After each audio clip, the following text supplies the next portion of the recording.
Welcome to Fire Takes Podcast, where we give fire-coded takes on the internet's most interesting stories. I'm here with my partner in podcasting and in life, Gwen. How are you doing? Oh, I'm doing lovely. Yes, it is so great. Great to be here, back on the microphone. There's a lot going on right now in the fire community and in the world in a way that's impacting the fire community. We are here. We are holding on and trying to weather this storm. How are you feeling, Gwen? I'm not great, honestly. You know, I'm very, very worried about what's going on in the American society and specifically how that's impacting the world. Yeah, I don't know. Half of me says it's just another once in a lifetime event. Sure. And we millennials have lived through several of them. Yeah. In our lifetime. These unprecedented events are getting increasingly more precedented. Yes. And so, you know, just doing what we always do, right? Just hunkering down and drinking water out of our mason jars and creating art with palettes. But, you know, the other part of me says, no, actually, I do think that this time is different. And things are happening for a different reason, on a different scale, on a completely different level. Mm-hmm. And that makes me worried. So haven't checked what my 401k is doing. Yeah, it's best not. And I don't think I'm going to until it's time for our monthly update. And just give it a month. What would you say to people who are in my boat? Well, one thing to think about with some of the activity that's happened this last couple of weeks is it's almost like a easy go, easy come, as opposed to easy come, easy go, because we saw the wild swings that happened whenever there were just rumors of backing off, right? So because it's so fickle, what caused this, it could be fickle that fixes this. Ooh, say that 10 times fast. Yeah, right? Fickle fix. Fickle to fixes. I'm all about it. I got it. I'm a professional. I drive a Dodge Stratus. I drive a Dodge Stratus. But, so that's one thing I hold on to. What Doc G said today in a podcast he dropped that was short and just on this subject. When you want to change the output, you actually have to change the input, change what your behavior. And this really does feel like the first time in a long time we've changed our behavior. So we might get something different. And that is a little scary to those of us who are pretty heavily reliant on the up and to the right of the stock market. Theoretically, I still believe in up and to the right. I think that even if we took a large dip, I am currently well enough that I could work long enough to weather a decade downturn or even a 20-year downturn, but that would be obviously not great. I don't know exactly what to tell people to reassure them, other than I would just encourage people to definitely feel grateful that they've found the financial independence community. Hopefully, maybe you've taken some steps, if not to build up yet the war chest that you need to weather this. You've at least started to maybe take control of your own consumerism, and that those of us who are in control of our reflex to consume, I think will come out better in a trade war than other people. So I think that's something to hold on to for almost everybody in the FI community, even if you haven't done much accumulating yet.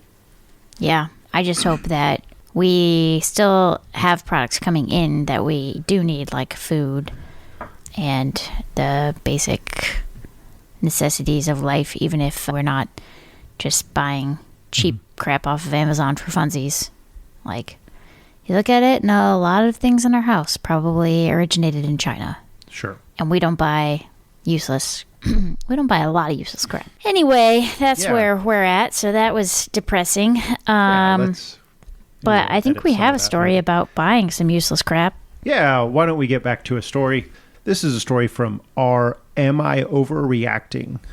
It's my boyfriend wants to buy a boat, but I'm $40,000 in debt.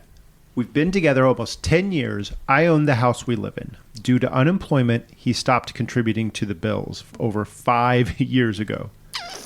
For the past 3 years, he's been back to work. He paid off all his debt, and his only bills are his car insurance and our cell phone bill. I've asked him a dozen times to start contributing, and it always turns into a fight. He tells me if I need money, I should just ask for it, but I don't believe that's a good substitute for giving me a specific amount I can rely on every month for the bills. I also do 95% of the grocery household shopping. I've made bad decisions and buried myself in debt trying to live a lifestyle that I should be able to afford if I wasn't supporting him. He wants to buy a boat. I'm about to take a $9,000 per year pay cut at work. He knows how much debt I have. Decided I'm breaking up with him, selling the house to pay my bills, and walking away happy, but with probably $100,000 in my pocket. Literally life-changing money. Am I overreacting by ending a 10-year committed relationship without talking to him about it one more time and giving him a chance to make it right? Hell no. Just no. Yes, queen. Break up with him. Sell the house. Start over with $100,000 in your pocket, or 60, whatever it is after you walk away. Like, holy crap, just cut that dead weight off the line. Yeah. How many more chances does he need to have? He has been taking advantage of you for at least the last 5 years. Right. Easy. Right. Probably from go. Right. It was just way more egregious. Yeah. Yeah. Over the last 5 years. After, she doesn't say how he lost his job, but yeah. I would hazard to bet that this is the kind of guy that they were all mean to me, or they all did something blah, blah, blah, blah, blah, and so I left. So it is interesting that she's not asking, am I wrong, right? She knows she's right, but is she overreacting, i.e. to like just cut it off? And still, even to that much higher bar, the answer is still no. She is way underreacting because she's done this for 10 years, right?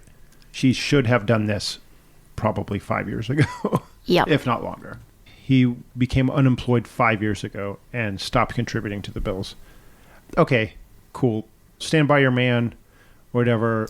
Help him get back on his feet. Your man. But on day 2 that he gets his job and he stays a mooch, that's it, right? Like that's a deal breaker. Let's do an update. I really appreciate the kind words and well-meaning advice I've been getting.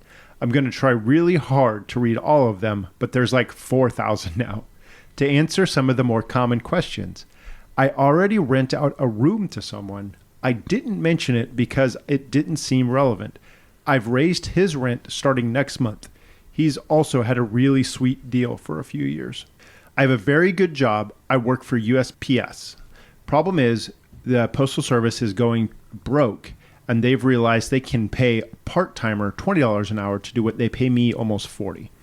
I don't know how bad it'll be yet, but it's looking like $9,000 to $11,000 per year cut. I'm trying to get ahead of it before it hits. The benefits are great. I don't have a degree, so there's really no way for me to get a higher paying job. I am considering Instacart DoorDash once it does hit. Just doesn't seem fair that I should have to work 2 jobs while he sat on his ass for 2 years. And listen, I get it. Selling's a bad idea. A house is an investment. But I don't really see any other way of getting out from under this debt. I don't want the hassle of trying to rent the whole thing out to someone and pay for an apartment myself. I don't want to have to maintain it. It's way too big for me, and I don't even think I want to stay in this state. Sell now, pay off debt, put money away, and earn interest on it. Then, in a year or so, once I've got my head straight, hopefully move somewhere warmer. Yeah, I mean, the house issue, that's an interesting quandary. You know, should she let herself be put out and have to sell her house because of this man? In my opinion, selling the house is the right idea. She wants to get out of town, right? She has the ability to take out some equity, kind of reboot her life. I think that's a clean break. And my house is an investment is a bit of an overrated trope. Maybe she bought it when her plans were different. Mm-hmm. Maybe they were going to have kids and they didn't. Maybe they were going to have a parent live with them and they didn't. Who knows why they bought this house. Right. But she does say it's an oversized house. But she says it's an oversized house. And as somebody who bought an oversized house and sold the oversized house, yeah, that's a great idea. Because with the house, you have to clean it, you have to heat it, you have to cool it, you have to mow, you have to do all this upkeep around the outside. And like, you know what? If you don't have a partner, that gets really overwhelming. Sure. Just sell it and be done with it and start over. It, for her, in this instance, is my advice. Yeah, no, 100%. That's the only way she's going to make a clean break. All right, back to the boat. We do have one more edit. Freaking boats. One more thing. He already has a boat, a quote-unquote cheap boat, if there is such a thing. He wants a nice new boat so he doesn't have to keep putting money into the one he's got. Well, you know what boat stands for, right?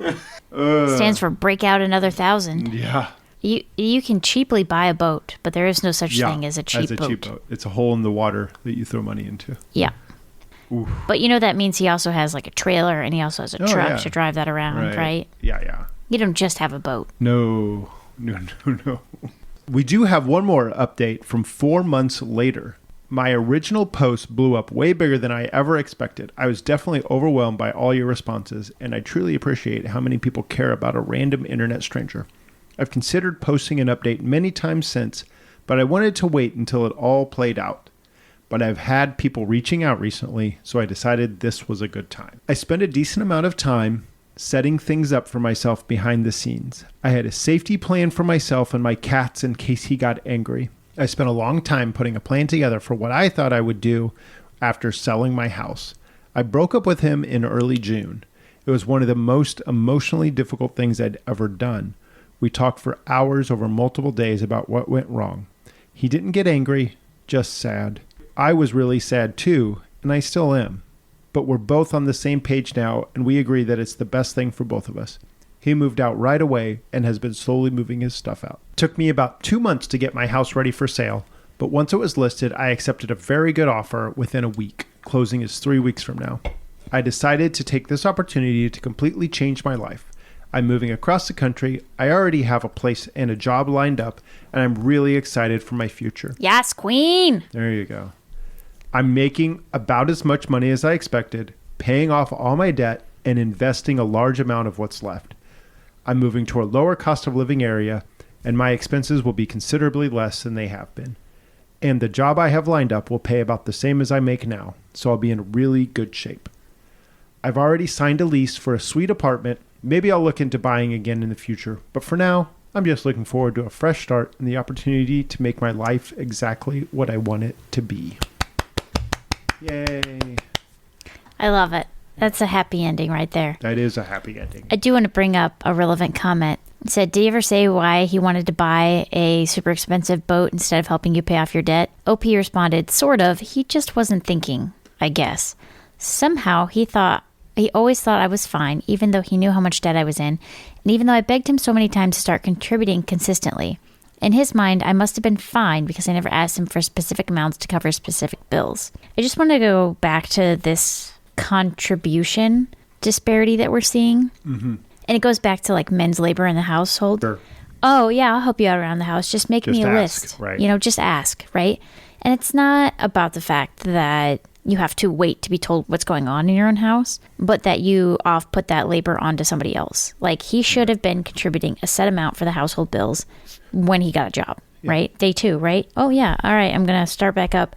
What's my portion of the bills? How can we make this equitable?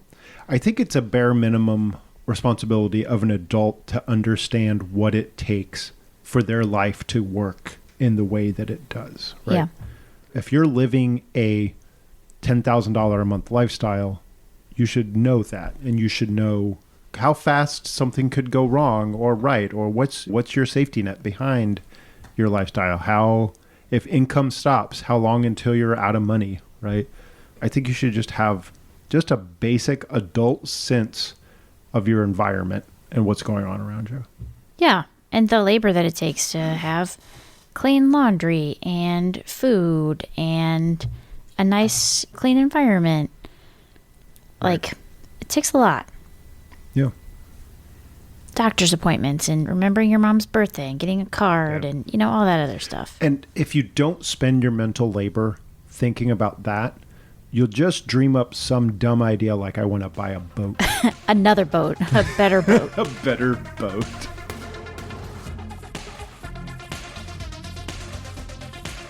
This next story is from the subreddit r/Fire. It is titled Cards on the Table. I've been into the idea of fire for a long time, but haven't had the bandwidth to totally do a deep dive. I'm hoping y'all can steer me. I'm brand new to this page. Forgive my ignorance. For context, I'm a 27-year-old single woman, and I come from a very poor family. All my immediate family members are underwater in car, mortgage, and medical debt and make less than $80,000 in combined household income. In 2019, I made $45,000 annually, had no health insurance, had medical debt, $5,000-ish, and $15,000 to $20,000 of student loan debt. Then I got a new car loan for around $25,000 in 2022 after an accident totaled my car.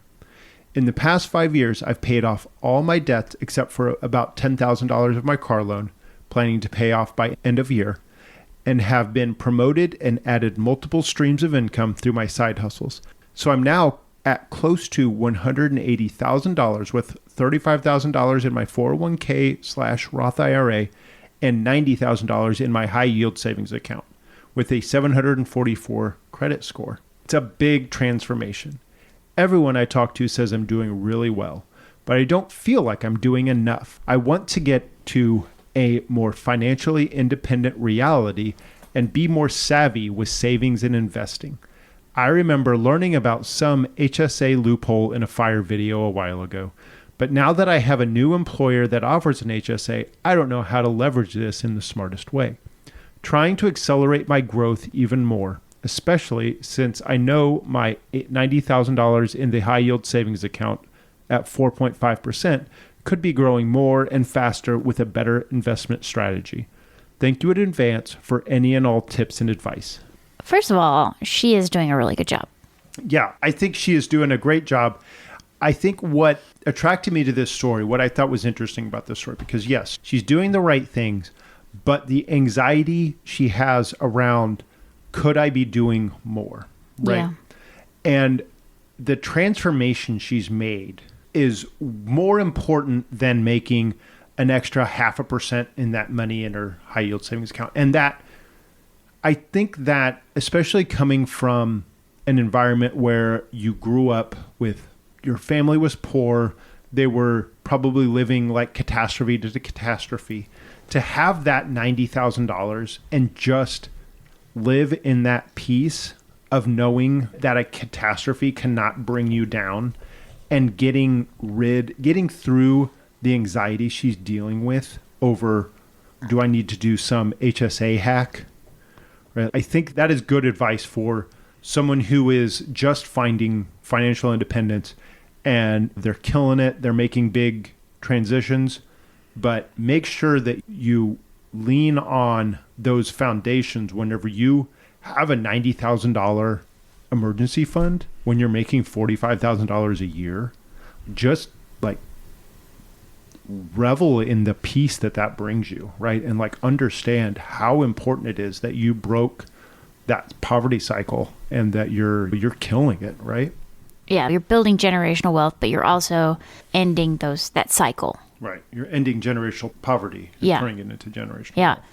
And like that's really hard, right? Because you basically have to do it all by yourself. You've got to go to college maybe, and all these doors that are open to people who are professionals, and they say, oh yeah, I work at a really cool place and I'll recommend your kid for an internship. And those kids get further and further and further ahead, right? And it's really hard to break into that if you're so used to just getting by. Right. As a bare minimum. So yeah, no, I think this is really cool. And I think there's some echoes of her story in both of our stories. Mm-hmm. I think it goes back to I don't feel like I'm doing enough. I want to get to be a more financially independent reality. Mm-hmm. And I have to wonder if she's just chasing a ghost. That's interesting because by all accounts, while she's not financially independent, finances should be one of the least of her worries. Yeah. Right. It was really interesting. We had our local Choosify St. Louis meetup last week. Shout out everybody in the meeting. And we had somebody new here who was listening to, we did a roundup as a Where Are We Now for everybody that did a case study in 2024. And so she was coming in with quite a bit of context missing from people's stories. And we have really cool stories in our local group. People who have gotten themselves out of a lot of debt, who have escaped abusive situations, who have started from zero, started from way beyond zero, and have been able to retire and be financially independent. And so I made some off-the-cuff comment when we were giving our update. Oh, I don't really feel rich. Mm-hmm. And she kind of called me out on it afterwards. She goes, from where I'm sitting, you seem pretty rich to me. Like we're in the double comma club. We've got a good house. We've got paid off cars. We don't have any debt. And by a lot of people's definitions, right, we are doing really well. Yeah. But it's like Ramit Sethi says, it's really not tied to the numbers at all. Mm-hmm. It's more of an emotional state. And right, it can be really difficult to convince your brain, to convince your emotions that actually you are okay. And you are doing really well. And you are well on your way to becoming really wealthy. But like for me, sometimes I don't feel like we are rich because we still have things that we need to save up for and long and medium term goals in mind. And we can't just go out and buy whatever we want to, and do whatever we want, right? But we still have to be judicious with our, right. We can't buy all the VW vans we'd like. Yeah. Yeah, I would like a new VW van. And can I go out and buy one tomorrow? Yes. Would I have to take on quite a bit of car debt? Yes. Do I want to do that? No. So I'm not going to go buy it. Yeah. So it's like, what is enough to you, Yeah. And that's the weird thing too, because we wouldn't even have to take on car debt. We would just have to wipe out all of our save. Also, I don't want to do that either. Yeah. That's also super uncomfortable. It is weird that we don't feel maybe the comfort level that we want, despite the fact that we are. Some of it is a little bit middle class trap, right? We have a lot of tomorrow money. Yeah. And then also we have this house, which has some of our money tied up into it. True. But yeah, it is weird to think about. This gal's been on this journey for 5 years, and she's young, and she's objectively killing it given her situation. Yeah, she's hustling like crazy. Yeah. And maybe that's it too. It's like, how much are we hustling these days? You used to hustle, right? Yeah, I burnt the hell out. Yeah, right. So you burnt out, but it's like, okay, we're not hustling, therefore we're not rich. I don't know. I mean, a lot of people would say that there's a correlation between hustle and income. Mm-hmm. And I didn't necessarily find that to be true. Yeah. I hustled my butt off, and I didn't really see a whole lot of income come in, mm-hmm, at least in sustainable ways. So... Well, I have basically a green light for infinite overtime, so I can probably make as much money as I'd like in the most efficient way possible. That's by true. Just working more. I don't know that I want to do that, but... Yeah, that would mean I wouldn't see you a whole lot, and you'd miss out on time with your daughter. Right. Yeah, that's why I've saved, is so I don't feel like I need to now at my age work 80 hours a week. You're that financially independent engineer. Right. Yeah. That's my number one job. Financially independent engineer. Okay. Anything else about cards on the table, gal? Seems like she's killing it. Nope. Love it. She's doing good. Keep it up.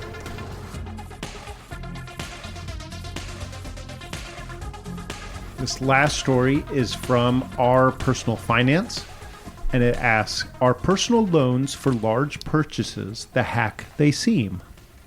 So I recently did a major plumbing repair and upgrade on my house, and the total bill came out to $20,000. I basically got the whole house replumbed plus a new water heater and softener. I had the cash in the bank to pay for it, but the plumbing company had a financing option through Green Sky with deferred interest, where the interest was forgiven if the loan was paid off in the first year, the promotion period. Am I being wise by taking the loan even though I could avoid it? I could park the $20,000 I have in a CD at a bank and make 4 to 5% over the year. That's only around $1,000, but that's a chunk of change. This whole thing feels like I'm missing something. Besides my mortgage, I've never taken any debt like this before. Yeah, there's a reason. Yeah. I mean, you mess up one time and there goes all of the benefit. Right. So it is, yeah, these things they're somewhat predatory because they do charge you back all the interest. And it's probably something like 30% or crazy like that, right? Yeah, it's probably not that bad, but yeah. It's probably more like 10%. Yeah. I don't know. I bet it's at least credit card kind of percentage, which is like 25. Well, I don't know. You're the... 5% of $20,000 is $1,000, but yeah. Basically, you're risking the difference between $5,000 and $1,000, right? So you're risking $4,000 that, sure, most people, it'll be fine. They'll figure it out. They won't make the mistake. They'll pay it. Pay it in 11 and a half months as opposed to a year. So you're not even flirting with the deadlines. But it is a loaded gun you're playing with. And yeah, it can be dangerous. So it's like there is a reason that they do these free money things. Part of it is the plumbing company likes it, right? Because they can get more customers, right? There's customers that'll only come and do plumbing business with them if they have that 0% loan that can support them. And they can afford to pay it over the year, and they'll do that. But the reason that this Green Sky company is doing the business is because they hope that you will screw up. Yep. Yeah, is it a hack? No. Yeah. Could you leverage the difference if you don't mess up and if you do it perfectly? It is a opportunity, maybe? I didn't even know that. Like, it is definitely something that a money savvy person could take advantage of. But like, come on, really? Yeah. Just pay it off and be done with it. Just don't add another account. Don't add a number. What happens if this person dies? Yeah, that too. Well, and then someone else points out that it's like $1,000 before taxes. So you're paying taxes on this money too. So now you're comparing, maybe $700 to someone said to $5,000. Picking up pennies in front of a steamroller. Yep. You could do it, but I mean, as somebody with a busy life and not a whole lot of executive functioning left over after everything, I'm making my life simple, and I'm not going to bother with this because the upside is not worth it to me. Here's a story. Yes, I had this happen when we bought our first house. We purchased all the appliances at Circuit City. That's a blast from the past. Do you even know what that is? Yeah, of course. Okay. Had the money to pay, but took the same similar deal when interest was deferred till the end. So 0% interest if you paid the loan back before it was due. This was back before online was a thing, mid-90s. The very first bill went to our apartment and not our new house, which is where we lived when we bought and financed all the appliances. I was on the lookout for it, so after a bit, I called the finance company and we got the billing address sorted. And I paid the first bill and second bill at the same time. The first bill was past the due date, but not in any penalty state yet. Fast forward for the 4 years or whatever it was, and I paid off the balance 1 month early. On the due date, the balance was $0. A few months later, though, I got a bill for the entire interest from day one, which was more than the original purchase. Took forever to get it all sorted out. The contract had some language about the whole interest being due if any payment was delinquent, and the finance company initially viewed that first payment as delinquent. But the first payment was late and in a grace period before it was actually a delinquent payment. Took a lot of back and forth on that. Plus, I was just lucky the terms didn't say late payment. I bet they do today, though. Moral of the story is you can save some money on these arrangements, but you really need to understand what you sign up for. Yeah. Doesn't seem like worth the money or worth the hassle to me. Nope. Oof. Nope. I'm not about that. I don't want to do a deal with the devil. Yep. That's what you're doing. All right. Well, we appreciate everybody joining us and hearing us rant about the state of the world and rant about a couple of fun internet stories. And we will talk to you guys in a couple of weeks. See you next time. Bye. Thank you for listening to the Fire Takes podcast. Wanted to remind you that this is an entertainment podcast. Gwen and I, not financial planners, just opinionated. There are many ways to reach us if you just go to firetakespod.com, including email, Instagram, Reddit, YouTube. You can hear more from Gwen at firymillennials.com. Thanks for joining us. Bye.